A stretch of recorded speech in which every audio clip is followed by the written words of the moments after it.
ஒரு சாதாரண பெண் அரண்மனைக்குள் ராணியாக உயர்ந்தாள். அது அதிகாரம் அல்ல, தேவனின் திட்டம்.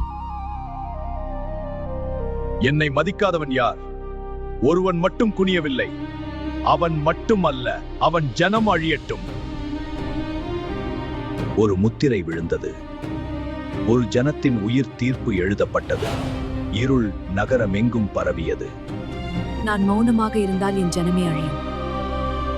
நான் பேசினால் என் உயிரே ஆபத்து. ஆனால் நான் நிற்பேன். மன்னா, என் ஜனத்தை அழிக்க நினைத்தவன் இந்த பகைவரே, இந்த அக்கிரமக்காரன் ஹாமான். எதிரி வீழ்ந்தான். அவனது வலையில் அவனே சிக்கினான். விடியல் எழுந்தது. தேவன் தம் மக்களுக்கு நீதி செய்தார். உன் வாழ்க்கை இப்போது குழப்பமாக இருக்கலாம். ஆனால் தேவன் உன்னை ஒரு காரணத்திற்காக வைத்திருக்கிறார். நம்பிக்கையுடன் நில்.